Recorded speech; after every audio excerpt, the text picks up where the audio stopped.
नमस्कार करता हूं और स्वागत करता हूं आप सभी का सबसे बड़ा मुद्दा पर। मेरा नाम है आदित्य झा। देखिए, झुंझुनू में ईओआरओ भर्ती परीक्षा में बड़ी लापरवाही सामने आई है। एसपी ने कोतवाली थाने के एसआई समेत परीक्षा केंद्र पर तैनात 6 पुलिसकर्मियों को सस्पेंड कर दिया है।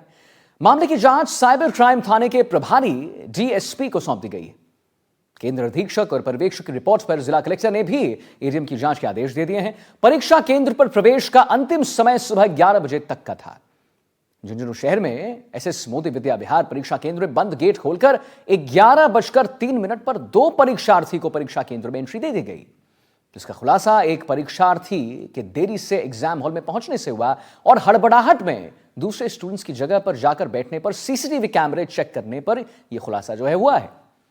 आरपीएससी की गाइडलाइंस और एसओपी का खुला उल्लंघन हुआ है, जिसकी रिपोर्ट जिला कलेक्टर को सौंप दी गई है। दूसरा मामला, आइए दूसरे मामले के बारे में समझते हैं। राजस्थान माध्यमिक शिक्षा बोर्ड की 12वीं क्लास कॉमर्स की बिजनेस एडमिनिस्ट्रेशन परीक्षा से जुड़ा है, जिसका क्वेश्चन पेपर 22 मार्च को हुआ।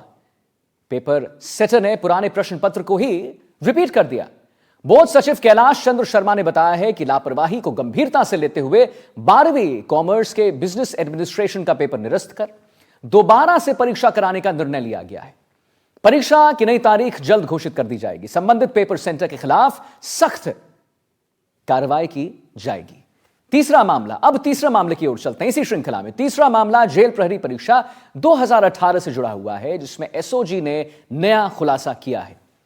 परीक्षा 2018 में टीसीएस के माध्यम से करवाई गई थी, लेकिन अब जेल प्रहरी परीक्षा में दोबारा से जांच होगी, क्योंकि पेपर लीक के आरोपों में संदीप कादियान को गिरफ्तार किया जा चुका है।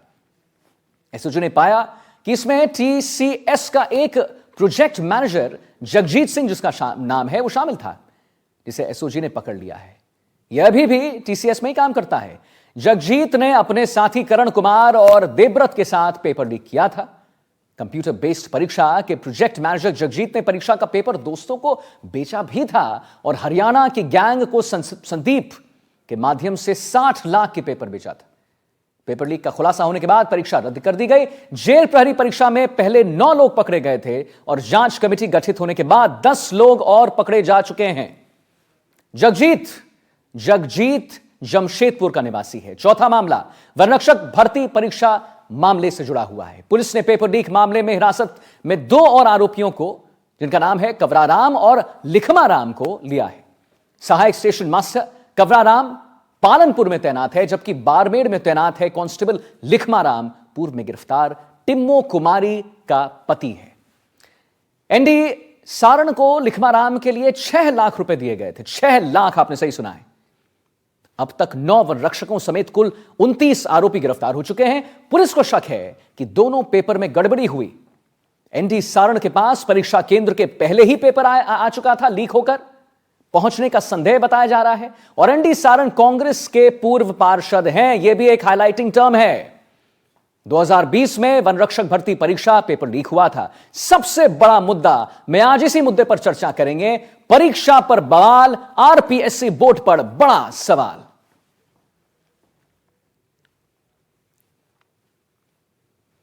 लेकिन उससे पहले आइए आपको सुनाते हैं वीके सिंह से। हमारी रेजिडेंट एडिटर हर्षा कुमारी सिंह जी ने बात की है। क्या कुछ बात सामने आया है वो हम आपको सुनाते हैं।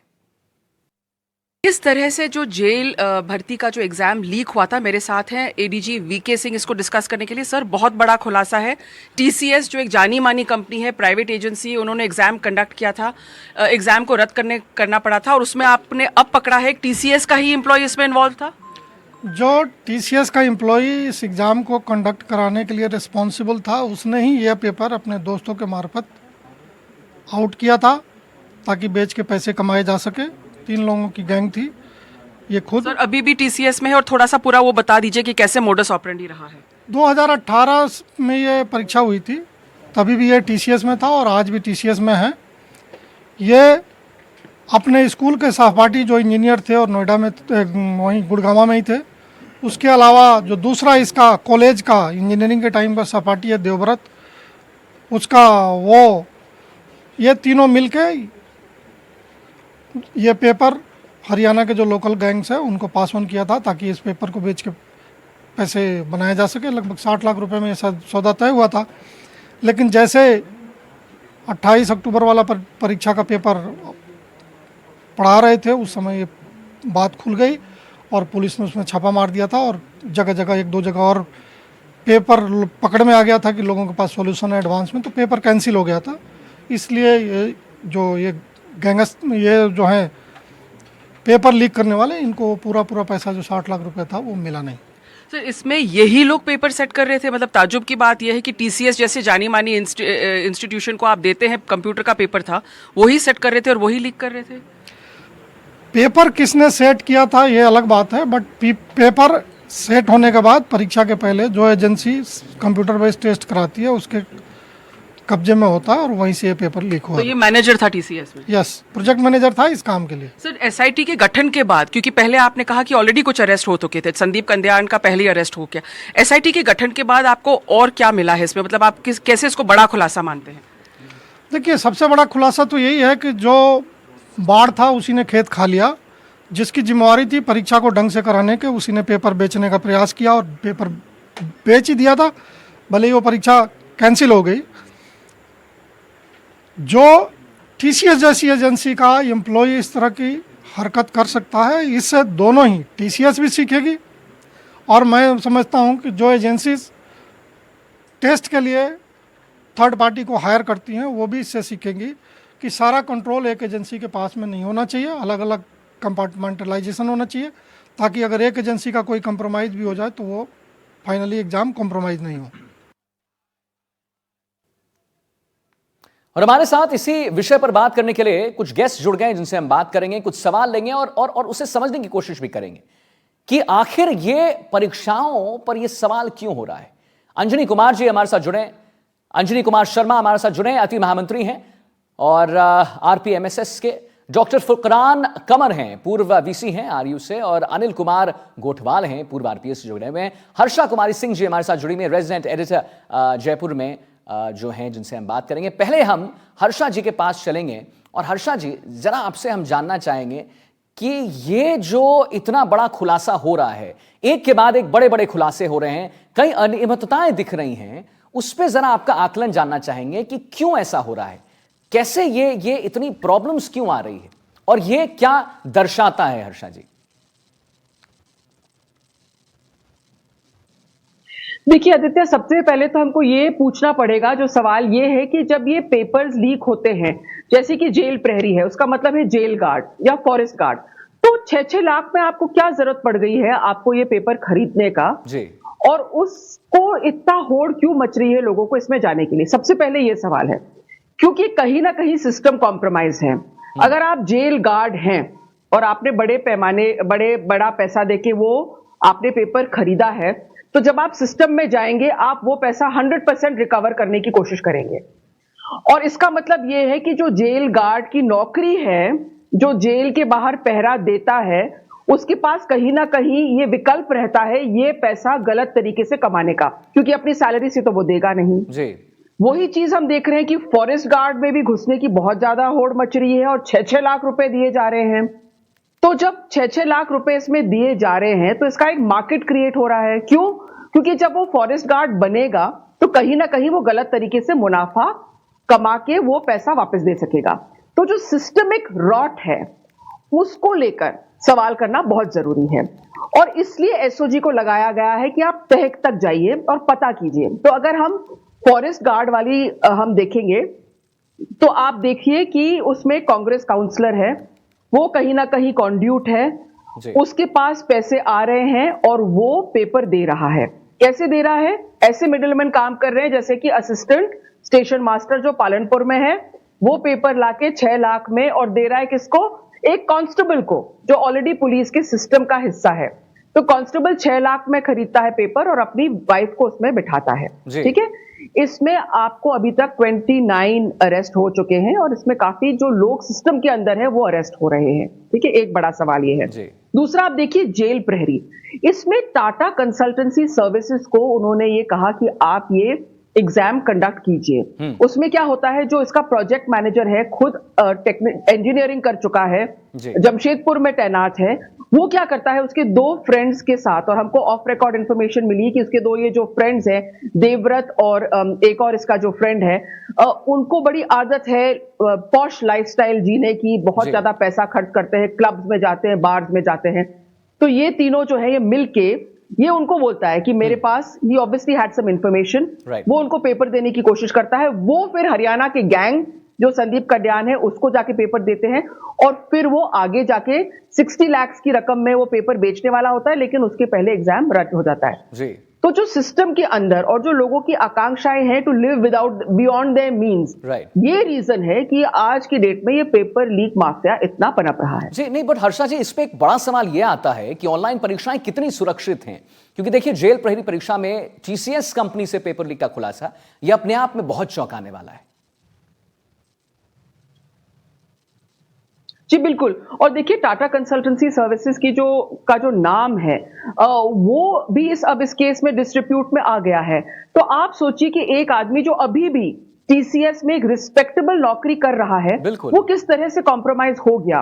और इसलिए आपने सुना, जब मैंने वीके सिंह से यही सवाल किया तो मैंने कहा कि टाटा कंसल्टेंसी सर्विसेज में कोई आदमी ऐसा करता है, तो उन्होंने कहा जी टीसीएस को भी देखना पड़ेगा कि उनका सिस्टम कॉम्प्रोमाइज नहीं हो, और जो लोग एक एजेंसी से एग्जाम करवा रहे हैं उनको भी देखना पड़ेगा कि ये सिस्टम कॉम्प्रोमाइज नहीं हो। तो देखिए लूप होल्स बहुत ज्यादा हैं। अभी भी आपने देखा 2 महीने पहले जो नेशनल सीट कोऑपरेशन वाली एग्जाम हुआ था, वो भी कॉम्प्रोमाइज हो गया था। अब उसमें आपको मैं बता दूं मोडस ऑपरेंडी क्या था, क्योंकि जी। पुलिस ऑलरेडी चौकस थी इसको लेकर, तो उनको कुछ कुछ लोगों पर निगरानी रखी हुई थी। उन्होंने देखा कि एक सेंटर में जो कैंडिडेट है वो अपने कंप्यूटर के सामने बैठे और कुछ नहीं कर रहे हैं, तो वो उसके पीछे जाके खड़े हो गए। जब कैंडिडेट नर्वस होने लगा तो उन्होंने और उन पर निगरानी लग दी, फिर धीरे धीरे उनका जो स्क्रीन है वो अपने आप चलने लग गया। जी। तो कैंडिडेट कुछ नहीं कर रहा है, स्क्रीन अपने आप चल रहा है। तो ये जो ऑनलाइन कंप्यूटर वाले एग्जाम्स है ये 100% वनरेबल हैं, क्योंकि एसओजी ने बहुत निगरानी बढ़ा दी है और सेंटर्स पे जा जाके वो करते हैं, जाके देखते हैं कि भाई क्या है। सीट कोऑपरेशन वाला बहुत बड़ा एग्जाम नहीं था, लेकिन जो मोडस ऑपरेंडी है वो आप देख रहे हैं, अगर टीसीएस कॉम्प्रोमाइज हो गया है तो ये वाला एग्जाम भी। तो जो ऑनलाइन एग्जाम्स है they are not safe, they are not foolproof. नहीं, क्योंकि हर्षा जी सबसे बड़ा सवाल यहां पर यह है कि इसका निराकरण कैसे होगा। देखिए ना, अब 9 वनरक्षक समेत कुल 29 आरोपी गिरफ्तार हो चुके हैं। ये कैसे पूरा पेपर लीक जो है स्कैम हुआ है, और इसका रेमेडी क्या है हर्षा जी, कैसे इस पर एक नकेल कसी जाए? देखिए सबसे पहले तो जी आपने देखा है कि सबसे पहले तो आपने देखा है कि आरपीएससी को खुद को उन्होंने आड़े हाथों लिया है कि भाई जो एजेंसी खुद ही एग्जाम बना रही थी, आपने देखा बाबूलाल कटारा को अरेस्ट करना, दूसरे लोगों को अरेस्ट करना, तो जो एजेंसी खुद ही एग्जाम बना रही है वो खुद ही कहीं ना कहीं कॉम्प्रोमाइज हुई है। लेकिन आई थिंक आपके साथ जैसे अनिल गोठवाल जी हैं, ये लोग हैं जो पुलिस में रहे हैं, अनिल जी से इनसे पूछिए कि भाई ऐसे कैसे हो सकता है। क्यों, देखिए कोई भी ऐसा फूल प्रूफ मेथड नहीं है। सरकार की मंशा पे मेरे हिसाब से बहुत कुछ डिपेंड करता है कि वो अगर एक्चुअली एग्जाम करवाना चाहते हैं विदाउट चीटिंग वो करवा सकते हैं, क्योंकि उनके पास सारे एजेंसीज हैं इसके लिए, सारे एजेंसीज हैं। चलिए बहुत बहुत धन्यवाद करेंगे आपका वर्षा जी, महत्वपूर्ण जानकारी देने के लिए और अपना आकलन भी बताने के लिए। तो जरा अंजनी कुमार शर्मा हमारे साथ जुड़े हुए हैं, अति महामंत्री हैं। अंजनी जी, आपसे एक सवाल लेना चाहूंगा मैं कि चाहे देखिए आरपीएससी हो या माध्यमिक शिक्षा बोर्ड या कर्मचारी चयन बोर्ड हो, परीक्षाओं में गड़बड़ियां बार बार क्यों सामने आ रही है? ऐसा क्यों हो रहा है कि हर बार ये जो हम कहते हैं ये जो साइकिल है वो देखने को मिल रहा है, बार बार सामने आ रही है परीक्षाओं में गड़बड़ी? आदित्य जी, अभी जैसा आपने कहा, राजस्थान माध्यमिक शिक्षा बोर्ड का बिजनेस एडमिनिस्ट्रेशन का पेपर जो 2023 की पूरक परीक्षा में आया था वो हूबहू नकल करके पेपर सेटर ने रख दिया। और जब ये बात खुली, बोर्ड को तो पता ही नहीं था। जब शिक्षक संगठनों ने ये मामला उठाया, बोर्ड ने उस पेपर को रद्द किया जी। तो बोर्ड एक निश्चित विचारधारा के लोगों से पेपर सेट कराती है। अब ये कह रहे हैं कि दोषी के खिलाफ कार्रवाई होगी। मैं कहता हूं कार्रवाई नहीं, जो पेपर पैसे रद्द करने में जितना खर्च हुआ है, मतलब 2 बार पेपर होगा, एक बार हो गया और एक बार और होगा, ये पूरी राशि तो उससे वसूली जानी चाहिए, साथ ही साथ उसके खिलाफ आपराधिक कार्रवाई भी की जानी चाहिए। ये तो माध्यमिक शिक्षा बोर्ड की परीक्षा को लेकर के। और ये जो परीक्षाएं, सार्वजनिक परीक्षाओं में जिस तरह की बात आ रही है, जैसा अभी वीके सिंह साहब ने भी कहा था कि जब बाढ़ ही खेत को खाए आरपीएससी में रामू राम रायका और कटारा जी दोनों गिरफ्तार हो चुके पेपर कांड को लेकर के, लेकिन अभी तक उनको, वो आरपीएससी के मेंबर है। हमारा जो कानून इस तरह का बना हुआ है, और ये जो परीक्षा कराने वाली एजेंसियां हैं, ये जब इनको पता लग गया कि पेपर बार बार आउट हो रहे हैं, तो ये निश्चित लाइन पर क्यों चलते, हर बार चेंज क्यों नहीं करते? भाई जब हमें पता है कि हमारे घर में चोर इस रास्ते से घुसता है, तो हम रास्ते भी बदल सकते हैं, ताकि वो पेपर चोर जो इस तरह से पेपर निकालने का, या पेपर माफिया जो हैं, तो इस तरह के काम में जब पैटर्न ही बदल जाएगा। मेरा एक सुझाव, जैसे आरपीएससी कोई पेपर कराती है, तो एक ही पेपर क्यों कराए, 30, 40, 50 पेपर सेट करावे, और वो सेंटर्स पर जामे तो पता ही नहीं रहे कौन सा पेपर किस कैंडिडेट के पास जाएगा। अब एक पेपर सेट होता है, उसके क्वेश्चंस ऊपर नीचे होकर के जाते हैं, और एक बार आउट होने का मतलब वो पूरे राजस्थान का पेपर आउट हो जाता है।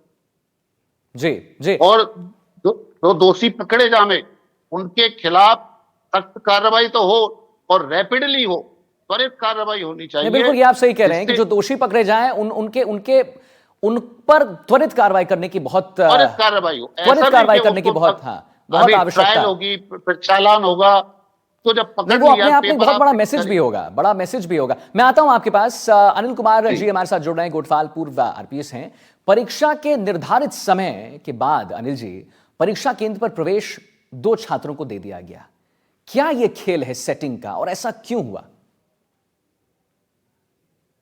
देखिए आदित्य जी, ये जो कार्रवाई हुई है आज, ये पहले हो जानी चाहिए थी। और ये एसओपी के तहत जो 11 बजे उन्होंने दरवाजा बंद कर दिया, और ये जिम्मेदारी थी कि वो अब किसी को नहीं आने देंगे, और वहां पर पुलिस को नियुक्त किया गया था।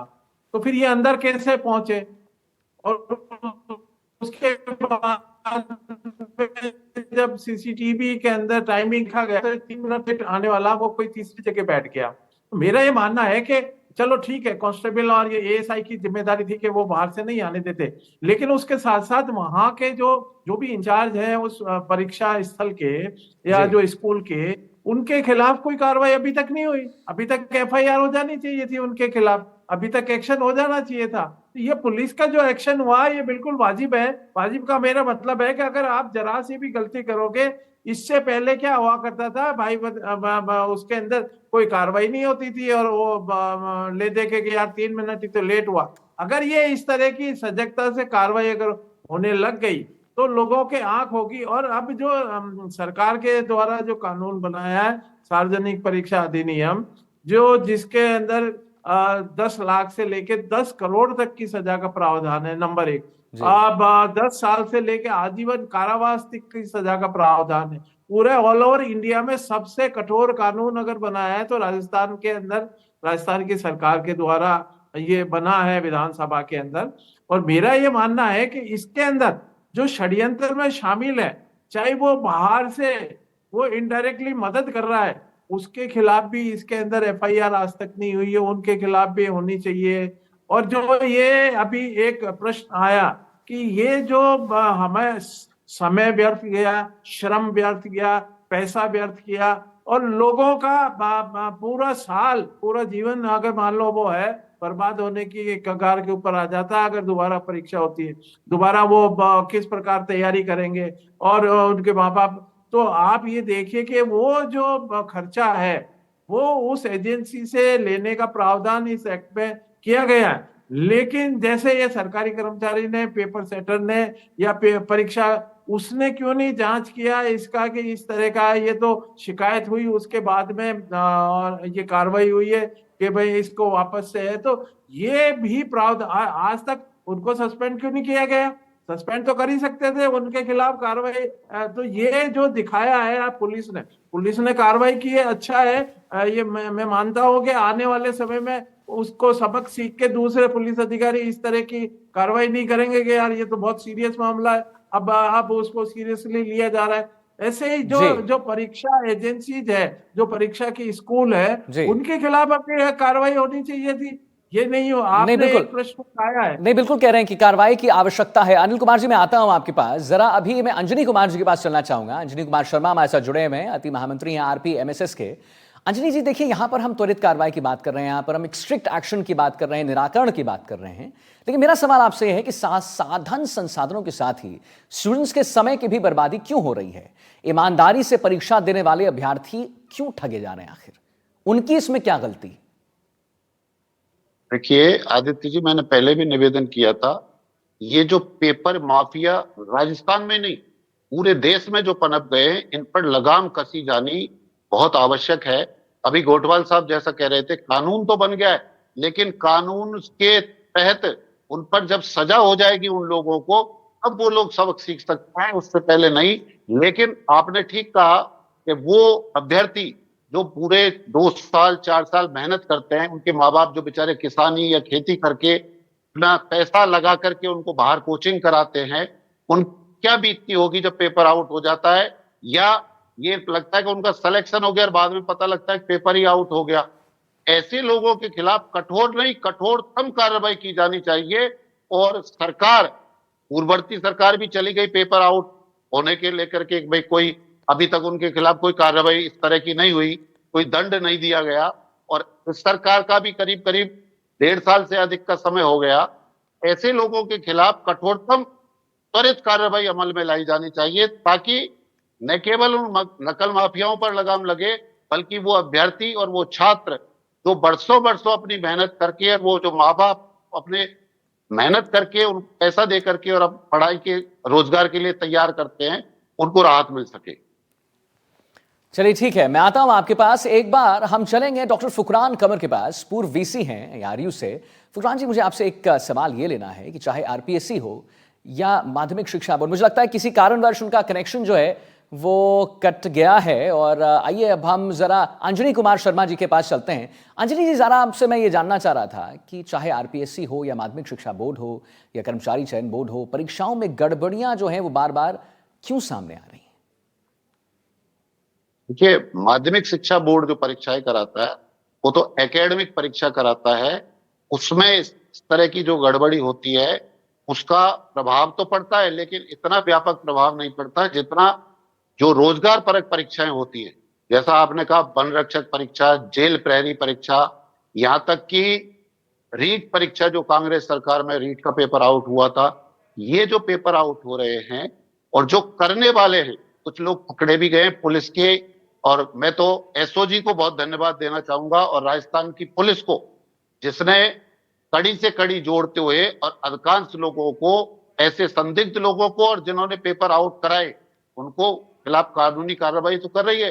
लेकिन हमारा जो कानून है उसमें कहीं ना कहीं इस तरह का कोई लकूना है कि उनके खिलाफ त्वरित कार्रवाई नहीं होती। एकदम से अगर उनके खिलाफ पेपर जिसके पास मिल गया और पेपर का हल मिल गया, क्यों नहीं उसके खिलाफ तुरंत सजा उसको हो जानी चाहिए? क्यों नहीं उससे अर्थदंड वसूला जाना चाहिए? जैसा गोटवाल साहब कह रहे थे, 10 लाख रुपए से लेकर के करोड़ों रुपए तक के अर्थदंड का प्रावधान है इस कानून में। ऐसे यदि 10-20 नजीर प्रस्तुत हो जाएगी लोगों के सामने, तो निश्चित रूप से इस तरह की कार्रवाई पर लगाम लगेगी। और जो अभ्यर्थी, जो बेरोजगार अभ्यर्थी हैं, जो बेचारे 2-2 साल 4-4 साल जी। 5-5 साल से अपने कोचिंग कर रहे हैं, मेहनत कर रहे हैं, वो अभ्यर्थी जो पेपर आउट होने के बाद अपने आप को ठगा सा महसूस करते हैं, उनको राहत मिले और रोजगार उनको समय पर मिल सके, ऐसी हम सरकार से अपेक्षा करते हैं। नहीं, वो तो बिल्कुल आप सही कह रहे हैं, लेकिन बर्बादी उनके समय का भी हो रहा है यहाँ पर। देखिए, ईमानदारी से जो परीक्षा दे रहे हैं, उन अभ्यर्थियों के साथ बिल्कुल ठगी की जा रही है, उनको ठगा हुआ महसूस हो रहा है। ऐसा फिर उनके लिए क्या?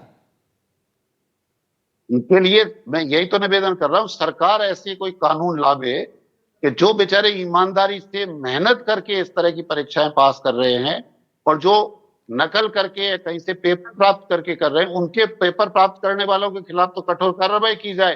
और जो मेहनत करके अपनी मेहनत से, अपने मेहनत के बल पर जो इस तरह की परीक्षाएं पास कर रहे हैं, उनको सरकार कहीं ना कहीं राहत प्रदान करे। क्योंकि उनका इतना समय, 2 वर्ष 3 वर्ष, किसी के 5-5 वर्ष, अब आप अर्थदंड से तो उसको, दोषी आदमी को अर्थदंड तो प्रभावित कर दोगे, लेकिन जो लाखों विद्यार्थियों का समय नष्ट हुआ, श्रम नष्ट हुआ, उसकी कोई कीमत हो सकती है क्या? उसकी कीमत, मेरे ख्याल से उसकी कोई कीमत नहीं हो सकती। ऐसे जो ये पेपर वाले आउट कराने वाले जो लोग हैं, ये माफिया हैं, इनके खिलाफ सख्त से सख्त कार्रवाई हो और बहुत शीघ्र कार्रवाई होनी चाहिए, जिससे इनको एक नजीर पेश हो सके और आगे आने वाली परीक्षाएं कम से कम वो सुचारू रूप से हो सके। अनिल कुमार गोठवाल जी हमारे साथ पूर्व आरपीएस से जुड़े हुए हैं। अनिल जी, एक बात बताइए, कठोर कार्रवाई की मांग हो रही है यहाँ पर, एक कठोर कार्रवाई, ऐसा एक कठोर कार्रवाई हो जो एक स्ट्रिक्ट मैसेज भी दे सके। क्या लगता है आपको, कौन सी कठोर कार्रवाई ऐसी होनी चाहिए जो एक बड़ा स्ट्रिक्ट मैसेज दे सरकार की तरफ से? आदित्य जी देखिए, इसके अंदर अभी मैं जनता के सामने ये बताना चाहता हूँ या उनको बताना चाहता हूँ कि जो सार्वजनिक परीक्षा नकल विरोधी कानून बनाया है, उसके अंदर एक अनुसूची दी भी है, शेड्यूल दिया, उसके अंदर कौन कौन सी जो परीक्षाएं करा रहे हैं वो क्या क्या कवर होते हैं। तो उसके अंदर यूनिवर्सिटी के द्वारा भी परीक्षा जो कराई जा रही है वो इस सार्वजनिक नकल विरोधी कानून के तहत आती है। जो माध्यमिक शिक्षा बोर्ड है ये भी इस कानून के तहत आ रहा है, और बाकी जो रोजगार देने वाली जो चयन बोर्ड है, आरपीएससी है या और कोई विभागीय जो वो है, वो सारी परीक्षाएं इसमें केंद्र सरकार का इसमें कानून है। चाहे केंद्र सरकार की कोई भी भर्ती और या परीक्षा हो रही है तो राजस्थान का जो पुलिस है या राजस्थान का है, यहाँ पे भी उसके खिलाफ एफआईआर दर्ज होती है। कोई दिल्ली की या केंद्र की वो जरूरत नहीं है, यहाँ पे भी उनके खिलाफ कार्रवाई। और एक जो सबसे बड़ी बात है जो ये बार बार आ रही है, ये भाई ये 10-10 लाख रुपए, 6-6 लाख रुपए उस विद्यार्थी और उस बेरोजगार के पास तो नहीं है। उसके पास कहां से आए, किसने अरेंज किए, उसके खिलाफ आज तक कार्रवाई हुई? कहां से ला रहे हैं ये पैसे? ये इसकी तह में जाना पड़ेगा, नंबर एक। नंबर दो, सरकार की जो विल पावर है उसको और स्ट्रॉन्ग करना पड़ेगा। मेरा मानना है कि आज भी आरपीएससी का चेयरमैन खाली है। अब ये खाली है, पोपो भाई का उसको क्या कहना चाहिए, तो खाली क्यों है?